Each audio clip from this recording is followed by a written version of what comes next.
OCFM 90.4 மற்றும் விக்யான் பிரசார் அமைப்பின் அறிவியல் பலகை இணைந்து வழங்கும் அற்புத அறிவியல். அற்புத அறிவியல். உறங்கும் இரவில் மனிதனின் பயணம். நினைவுகள் வந்து மனதுடன் இணையும். பகல் பொழுதில் கண்டதும் கேட்டதும் படித்ததும் மொத்தமாய் படிந்தது மூளையின் ஒரு பகுதியில். ஆழ்ந்து உறங்கையில் படிந்தது எல்லாம் வரைந்தது போல் சிந்தையில் வந்தது. அதிகாலை கனவு இனிமையை தந்தது. ஆழ்ந்த கனவு கதைகள் தந்தது. பகல் கனவு பதட்டத்தை தந்தது. சில கனவு கண்டுபிடிப்பையும் தந்தது. கனவுகளை குழப்பம் இல்லாமல், பதற்றம் இல்லாமல், நடுக்கம் இல்லாமல், பயம் இல்லாமல் காணுங்கள். நிஜ வாழ்க்கையின் நிழலாக கூட கனவுகள் மாறலாம். எண்ணங்களின் ஓட்டமே ஒருவித கனவு. அக்கனவிற்கு கதைகளும் உண்டு, காரணங்களும் உண்டு. ஆழ்ந்து உறங்கி அழகிய கனவு காணுங்கள்.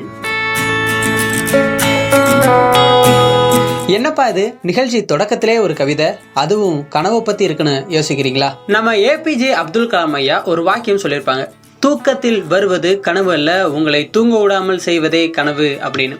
அவங்க சொன்ன கருத்திற்கு ஏத்தது மாதிரி அறிவியலையும் விஞ்ஞானத்தையும் அவங்களோட கனவா எடுத்துட்டு அதுல வெற்றியும் அடைஞ்சாங்க. அப்துல் கலாம் ஐயா நம்மளை விட்டு போனாலும் இன்னும் நாம அவங்கள கொண்டாட காரணம் அவங்களோட கனவும் அதை அடைஞ்ச அவங்க அறிவியல் அறிவும் தான். அப்துல் கலாம் ஐயா மாதிரி நம்ம ஊர் மக்களும் மாணவ மாணவிகளும் ஒரு கனவு கண்டு அதை நோக்கி பயணம் பண்ணவும், அறிவியல் ஆராய்ச்சியாளரை மாறவும், அறிவியல் பத்தின நிறைய தகவலை தெரிஞ்சுக்கவும் நடத்தப்படுவதே இந்த அற்புத அறிவியல் நிகழ்ச்சி. இன்னைக்கான அற்புத அறிவியல் நிகழ்ச்சியில நாம தெரிஞ்சுக்க போறது கனவு. நம்மள தூங்க விடாம செய்யற கனவு இல்ல, நாம தூங்கும் போது வர்ற கனவு. முதல்ல இந்த கனவு எப்படி உருவாகுது அப்படின்னு நம்ம மக்கள் என்ன நினைக்கிறாங்க அப்படிங்கிற விஷயத்த தெரிஞ்சுக்கலாமா? என்னையை பொறுத்த வரைக்கும் கனவுனா நம்ம எண்ணத்தோட அலைவரிசைன்னு தான் சொல்லுவேன். நம்ம ஆழ்ந்த தூக்கத்தில் இல்லைன்னா கனவு வரும். நம்ம ஆழ்ந்த தூக்கத்துக்கு போயிட்டோம்னா கனவு வராது. அதேமாரி நம்ம எதை நினச்சிட்டு இல்லை இன்னைக்கு ஒரு சம்பவம் நம்மளை பாதிக்கிற மாதிரி நடக்குது அப்படின்னா அந்த எண்ணப்படி நம்ம தூங்கினோன்னா கனவு நமக்கு வரும். கனவு ஏன் வருதுன்னு இல்லை, நம்ம நினப்பு தான். அதெல்லாம் நம்ம பழைய மாதிரி நினச்சிக்கிட்டே படுத்து தூங்குறோமா, அது நமக்கு மூளையிலேருந்து அப்படி தூக்கத்தில் நமக்கு தெரியுது. தெரிஞ்சால் நம்ம அது கனவுன்னு நினைக்கிறோம். ஆனால் அது கனவு தான். கனவு நம்ம வெளியில் நடக்கிறத நம்ம பதிஞ்சிறது தான் மூளை. அந்த பதிஞ்சதை நம்ம கனவாக வரும். கனவு இயற்கை கொடுத்த ஒரு பெரிய கொடை. அதாவது எப்படின்னா, எல்லாத்தையுமே மனிதனால் பல பிரச்சனை இருக்கும். இப்போ நல்லது இருக்கும், கெட்டது இருக்கும். எல்லாத்தையும் அவன் கிரகிக்கிறான். அந்த கிரகிக்கிறத அவன் உள்வாங்கிக்கிறான். ஆனால் உள்வாங்கினதை இந்த மூளை எந்த அதனுடைய டென்சிட்டி அப்படின்னு சொல்லுவாங்க, கொள்ளளவு அப்படின்னு. மூளைக்கும் மனசுக்குமான தொடர்பு வேற வேற. மனசு வேற, மூளை வேற. ஆனால் மூளை தான் மனசு அப்படிங்கிறது விஞ்ஞானம் சொல்லுது. அப்போ நம்ம எல்லாத்தையும் கிரகிக்கும் போது என்ன நடக்குது அப்படின்னா, இன்னைக்கு பகலில் ஒரு கொடூரமான ஆக்சிடென்ட் நம்ம பார்க்குறோம். பார்த்தோன்னா நம்ம ஆகா அப்படின்னு அதே நினச்சிட்டு வீட்டில் தூங்குகிறோம்.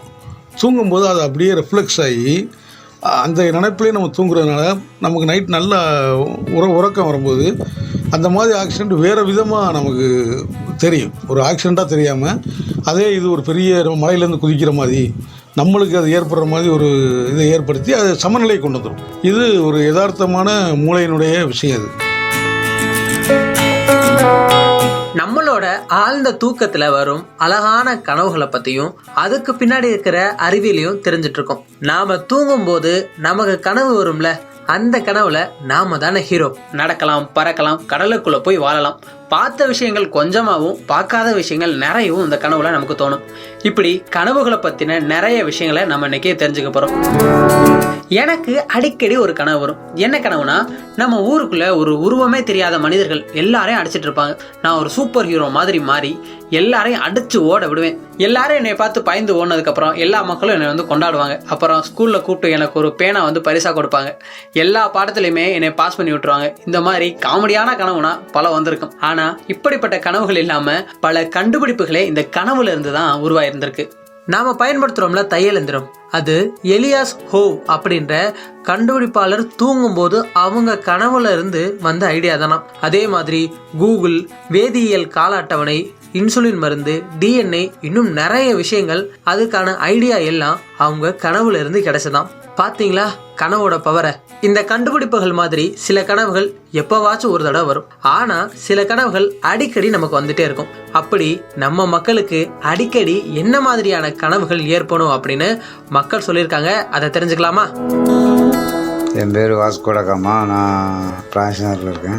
சரி, உங்களோட வாழ்க்கையில் நீங்கள் தூங்கும்போது அடிக்கடி ஏற்பட்ட ஒரு கனவு, அடிக்கடி வர்ற ஒரு கனவுனா என்னது? பார்த்தோம்னா நம்ம அந்த கடலுக்கு போகிறோம், கடலில் வலை போட்டிருக்க மாதிரி, இந்த மீன்கள் அதிகமாக கிடைக்கிற மாதிரி, இந்த மாதிரிகள் தான் நாங்கள் அதிகபட்ச கனவுகள் வந்திருக்கு. மற்றபடி வேறு மாதிரி கனவுகளுக்கு வந்து அதிகபட்சமாக வரும். அந்த மீன் வர்ற மாதிரி, சும்மா வளத்தில் படுத்து கிடக்கிற மாதிரி, வளத்து வீட்டிலாம் படுத்து கிடப்பான வளத்தில் படுத்து கிடக்கிற மாதிரி, மீன்கள் கழிச்சு போடுற மாதிரி, வலை வாங்கி மீன் கழிச்சு போடுறோம், இப்படி ஒரு இதுகளும் வரும்.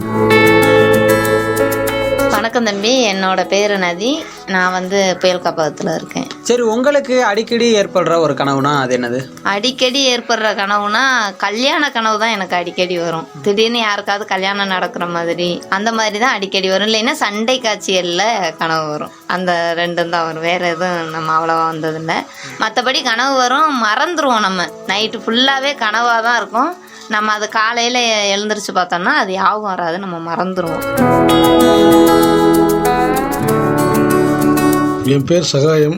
நான் பாம்பன் பிரான்சிஸ் நகரில் இருக்கேன். அப்போ என்னுடைய வாழ்க்கையில் பார்த்தீங்கன்னா ஒரு ஆச்சரியமான ஒரு கனவுகள்லாம் வரும். நான் வந்து எப்படின்னா திடீர்னு ஒரு பெரிய யானை என்னை வந்து துரத்திக்கிட்டே ஓடும். நானும் ஓடுவேன், கூட்டமே ஓடும். யானை என்னை மட்டுமே கூட்டத்தை பார்க்காது, என்னை மட்டுமே பார்த்து துரத்தும். ஒரு பெரிய யானை துரத்தும் போது திடீர்னு நமக்கு ஒரு முழிப்பு வரும். ஆனால் யானை காலில் அகப்பட்டு அப்படியே நிற்கும்போது டக்குன்னு முழிச்சிரும். ஒரு நாள் நம்ம யானை காலில் மிதி விட்டது கிடையாது. நம்மளோட அன்றாட வாழ்க்கையில நம்ம தூக்கத்துல நாம காண்ற கனவு வெறும் கனவா தூக்கத்திலேயே கடந்து போகுது அப்படின்னு நாம் நினைக்கிற கனவுக்கு பின்னாடி நிறைய அறிவியல் இருக்கு. இப்போ இந்த கனவு பத்தின நிறைய விளக்கங்களை நம்ம ராமநாதபுரம் அரசு மருத்துவமனையின் மனநல மருத்துவர் பெரியார் லெனின் அவர்கள் கொடுக்க இருக்காங்க. மருத்துவரிடம் பேசலாம். வணக்கம் சார். வணக்கம் அலெக்ஸ். நான் டாக்டர் பெரியார் லெனின். நம்ம ராமநாதபுரம் அரசு மருத்துவக் கல்லூரி மருத்துவமனையில் மனநலத்துறையில் துறை தலைவராக கடந்த 22 வருடங்களாக இந்த மனநலத்துறையில் பணியாற்றி இருக்கிறேன். நம்மளுடைய ராமேஸ்வரம் அந்த தீவு பகுதியிலும் சரி, எல்லாமே அங்கே நிறைய முகாம்கள், மனநலம் தொடர்பான முகாம்கள் எல்லாமே இருந்திருக்கிறேன். சார், முதல்ல இந்த கனவு எப்படி உருவாகுது? கனவுனா என்னன்னு ஒரு பொதுவான உளவியல் காரணங்களை சொல்லுங்க சார். கனவு என்பது என்ன அப்படின்னு சொன்னால், முதல்ல நமக்கு ஒரு சாதாரண மொழியில் சொல்லணும்னா நிஜம், நிழல் அப்படின்னு சொல்கிறோம் இல்லையா? ஆக நம்ம நிஜம் என்பது நம்முடைய சுயநினைவு பகுதியில், மனிதன் அன்றாட வாழ்க்கையில் சுயநினைவோடு இயங்கக்கூடிய நேரங்கள் நடக்கிறது எல்லாமே நம்ம நிஜம், அதுதான் நம்மளுடைய அறிவுக்கு படுதல் அப்படின்னு நம்ம நினைக்கிறோம். இந்த கனவு என்பது என்ன அப்படின்னா, நம்மளுடைய சுயநினைவற்ற பகுதி அல்ல.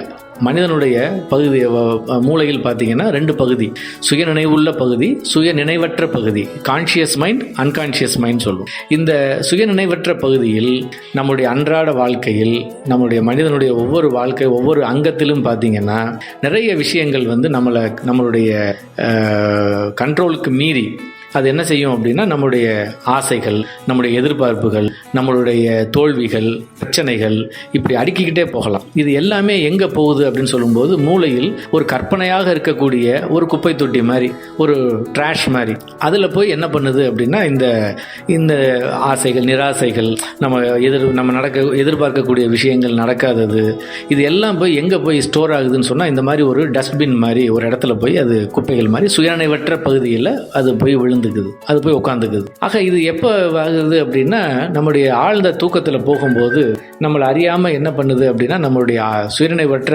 பகுதிகளில் இருந்து சுய நினைவுள்ள பகுதிக்கு அது என்ன செய்யுது, திரும்புது, அது வருது. அந்த வரக்கூடிய நிகழ்வுகள், அந்த தொடர் நிகழ்வுகள் தான் நமக்கு கனவாக வந்து அது நம்ம தென்படுது. ஆக இது எங்க அப்படின்னா, இது ஒரு உளவியல் தொடர்பான ஒரு விஷயம். கனவு எப்படி உருவாகுது அப்படின்ற இந்த சின்ன கேள்விக்கு ஒரு பெரிய விளக்கத்தையே கொடுத்துருக்கீங்க. Thank you sir. சரி, இந்த கனவுக்கும் நம்மளோட நிஜ வாழ்க்கைக்கும் என்ன மாதிரியான தொடர்பு இருக்குன்னு சொல்லுங்க சார். நிகழ்காலத்துக்கும் கனவுக்கும் நேரடி தொடர்பு அப்படின்னு கிடையாது. நிகழ்காலத்தில் நம்ம சில விஷயங்கள் நடக்கிறது நமக்கு கனவோடு தொடர்பு படுத்தி பார்த்துக்கொள்ளலாம். இப்போ உதாரணத்துக்கு இன்னைக்கு நமக்கு ஒரு விஷயம், நம்ம எதிர்பார்க்காத ஒரு விஷயம், அல்லது நம்ம ரொம்ப நாளாக எதிர்பார்த்து நடக்காத ஒரு விஷயம் இன்னைக்கு திடீர்னு நடக்குது வைக்குதுன்னு சொன்னால், நமக்கு ஏற்கனவே நம்ம இந்த கனவு நமக்கு இது வந்திருக்கே, நம்ம இப்போதானே கனவுல கண்டோம், அது இன்னைக்கு நடந்திருக்கே அப்படின்னு நம்ம மனசுக்குள்ளே வந்து ஒரு பூரிப்பை ஏற்படுது. அப்போ என்ன அப்படின்னா நிகழ்காலத்துக்கு அப்படின்னு சொல்லும்போது ஒரு கனவும் நிகழ்காலத்தோடு ஒரு நடக்கும் அப்படின்றது கிடையாது. நம்ம நிகழ்காலத்தில் நடக்கக்கூடிய விஷயங்களுக்கு கனவுகளில் தேவைப்பட்டால் அதில் ஒரு அறிகுறியை நம்ம அதை எடுத்துக்கலாம், அதை எடுத்து ரெஃபர் பண்ணி பார்த்துக்கலாமே ஒழிய, பட் நிகழ்காலம் அனைத்துமே வந்து கனவோடு தொடர்புடையது அப்படின்னு நம்ம சொல்ல முடியாது. இப்போ உதாரணத்துக்கு ஒரு மனோபாவம் சொல்லும்போது ஒரு பதட்ட மனநிலையில் இருக்கிறாங்க, ஒரு பதட்டமான மனோபாவமில் இருக்கிறாங்க, ஆங்ஷியஸ் பர்சனாலிட்டின்னு சொல்கிறோம். அப்போ அவங்க கனவுகளிலும் எப்படி இருக்கும் பார்த்தீங்கன்னா, ஏதோ ஒரு இடத்துல முட்டுற மாதிரி, ஏதோ ஒன்று துரத்துற மாதிரி, ஏதோ ஒன்று வெட்டுற மாதிரி, அதை வந்து இவங்க தப்பிச்சு போகிற மாதிரி இருக்கும். திரும்ப அதை விரட்டிக்கிட்டே இருக்கும். இவங்களால் அதை ரொம்ப தப்பிச்சு போகிற மாதிரி ஒரு ஃபீலிங் வரும். நிகழ்காலத்தில் இவங்களுடைய, அதாவது பகல் நேரங்களில் இவங்களுடைய வாழ்க்கை முறை பதட்டமான மனநிலை, பதட்டமான வாழ்க்கை முறையை இவங்க வாழ்கிறாங்க அப்படின்னு சொன்னால் அந்த கனவுகளிலும் பதட்டம் தொடர்பான கனவாகவே அது அமையும். அப்படி தான் ரெண்டுக்கும் தொடர்பு இருக்கே ஒழிய வேற நேரடி தொடர்பு அப்படின்றது கிடையாது. சார், நமக்கு நைட்டு ஒரு நல்ல கனவு வந்திருக்கும். காலையில் யோசித்து பார்ப்போம், ஞாபகத்திலே இருக்காது. காலையில் எந்திரிச்ச முன்னாடியே நைட்டு கண்ட கனவு வந்து கலைஞ்சு போயிருக்கும். அப்படி கனவுகள் வந்து மறந்து போக காரணம் என்னன்னு சொல்லுங்கள் சார். இதில் எல்லா கனவுகளுமே மறந்து போகாது. சில தத்ரூபமான கனவுகள்லாம் இருக்குது. கனவுகளே தத்ரூபமான கனவுகள்னால் அப்படியே ஒன்று நமக்கு தெரியும். எந்த இடத்துல இருந்தோம், என்ன பண்ணோம், யார் வந்தாங்க, என்ன பேசினாங்க, நம்ம என்ன பதில் சொன்னோம், நமக்கு என்ன நடந்தது, இவ்வளவு வந்து எல்லாமே ரொம்ப கரெக்டாக சில சமயங்கள்லையும் இருக்கும். இப்படி போன்ற கனவுகளை வந்து நம்மளால் வந்து நேரேட் பண்ண முடியும், நம்ம எடுத்து சொல்ல முடியும், நம்ம அடுத்தவங்களுக்கு சொல்ல முடியும். அதே சமயம் சில கனவுகள் பார்த்திங்கன்னா அங்கங்கே அப்படி தொட்டும் தொடர்பு, ஏதோ இது தொடர்பான ஒரு கனவு கண்டேன், ஆனால் எனக்கு அது விவரிக்க முடியலை, என்னால் அது சொல்ல முடியலை, அது என்ன நடந்துச்சுன்னு என்னால் டீட்டெயிலாக சொல்ல முடியலைன்னு இருக்கும். கனவுகள் அனைத்துமே வந்து எப்படி இருக்கும் அப்படின்னா, ஒரு சில நேரங்களில் சொல்லக்கூடிய அளவில், உணரக்கூடிய அளவில் இருக்கும், சில நேரங்களில் அது உணர முடியாத நிலையில் இருக்கும். ஆக கனவுக்கு வந்து ஒரு இப்படித்தான், இந்த மாதிரி தான் இருக்கும் அப்படின்னு அவங்க ஃபிக்ஸ் பண்ணலை. இந்த கனவே என்பது ஒரு ஒரு ஒரு ஒரு உளவியல் கழிவு தான். அது ஒரு கழிவு தான் அது ஆக்சுவலாக. ஆக அந்த கழிவுக்கு வந்து நம்ம ரொம்ப இது இப்படித்தான் அப்படித்தான்ற மாதிரி நம்ம ஒரு பவுண்டரியோட, ஒரு எழுகையோடு நம்ம பார்க்க முடியாது. இது இன்னும் இதற்கான ஆராய்ச்சிகளும் போய்கிட்டு தான் இருக்குது. ஒவ்வொன்றுக்கும் இது என்ன, உளவியல் ரீதியாக சில காரணங்கள் இப்படி இருக்கலாம் இப்படி என்று சொல்லப்படுகிறதே ஒழிய இது மட்டும்தான் காரணம் என்று சொல்லப்படவில்லை. சார், இந்த கேள்வி பல வருஷமா நம்ம ஊர்ல இருக்குது. என்னன்னா, பகல் கனவு பலிக்குமா பலிக்காதா அப்படின்றது தான். பகல் கனவு வந்துட்டாவே ஒரு பதட்டமும் வந்துடும். ஒருவேளை இது வந்து நடந்துருமோ அப்படின்னு. அந்த பகல் கனவு பத்தி கொஞ்சம் விளக்கம் சொல்லுங்க சார். பகல் கனவு அப்படின்றது என்னன்னா ரொம்ப தத்ரூபமாக இருக்கக்கூடிய விஷயம். இரவு கனவு வர்றதுக்கும் பகல் கனவுல வர்றது, பகல் கனவுனா பகல்ல தூங்கிட்டு இருக்கும் போதே கேட்குறாங்களா, இல்லை பகல்ல முழிச்சுக்கிட்டு இருக்கும் போதே சில கனவு காண்பார்கள். இது ரெண்டுக்கும் வேறுபாடு இருக்கு. அதை தான் நான் முதல்ல சொன்ன மாதிரி, அது எண்ண ஓட்டம். அந்த எண்ண ஓட்டம் என்பது என்ன அப்படின்னா, நம்ம பகலில் நாம் ஏதோ ஒரு வேலை செய்து கொண்டிருந்தாலும் கூட நம்மளை அறியாமல் வந்து பார்த்தீங்கன்னா ஏதோ ஒன்று சிந்திச்சுக்கிட்டே இருப்போம். அதுதான் வந்து அதை தான் பகல் கனவு காணாதன்னு சொல்லுவாங்க. ஆக பகல் கனவுன்னா நிறைய பேர் மீன் பண்ணுறது இதையா, இல்லை பகலில் தூங்கிட்டு இருக்கும்போது கனவு காண்றாங்கல்ல, அது வாங்குறது இருக்குது. ஆக இந்த பகல் கனவுங்கிறது நான் முதல்ல சொன்ன மாதிரி மேல்நிலை தூக்கத்தில் தான் தூங்குவோம். ஏன்னா நம்ம 2 மணி நேரம் தூங்குவாங்க, மிஞ்சி போனால் 3 மணி நேரம் தூங்குவாங்க. அப்போ பெரும்பாலும் நம்மளுடைய மூளை வந்து என்ன ஆகுனா ஆழ்நிலை தூக்கத்துக்குள்ளே போகாது, மேல்நிலை தூக்கத்தில் தான் நம்ம இருப்போம். அப்போ இந்த மேல்நிலை தூக்கத்தில் சூப்பர்ஃபிஷியலாக நம்ம தூங்கும்போது பெரும்பாலும் பதட்டம் கலந்த, பயம் கலந்த கனவுகள் தான் அதிகமாக இருக்கும். அப்போ அது என்ன, எதை பிரதிபலிக்குதுன்னு சொன்னால், நமக்கு எதுவும் ஆயிருமோ, நமக்கு எதுவும் செஞ்சிருமோன்னு ஒரு அச்சுறுத்தலை கொடுக்கும். அதுதான் ஆக்சுவலாக அது எல்லாமே நம்ம வாழ்க்கையை, நம்முடைய வாழ்க்கை முறையை நாம் எப்படி கையாளுகிறோம் என்பதை பொறுத்து தான் நம்முடைய கனவுகளும் அமைகின்றன.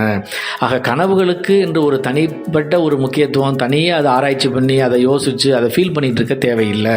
நம்முடைய பகல் நேர வாழ்க்கையை மனிதன் யார் ஒரு நம்மளை கரெக்டாக கையாண்டுக்கிட்டோம், நம்ம வாழ்க்கை முறையை நல்லா வச்சுக்கிட்டோம், நம்மளுடைய வேலைகள், நம்முடைய எண்ணங்கள், நம்முடைய சிந்தனைகள் எல்லாத்தையுமே நம்ம நல்ல முறையில் நம்ம அதை ஆரோக்கியமான வச்சுக்கிட்டோம் சொன்னால், இந்த கனவு என்பதை பற்றி நம்ம ரொம்ப பயப்படவோ, கனவுக்கு ரொம்ப முக்கியத்துவம் தரவோ நம்ம தேவையில்லை.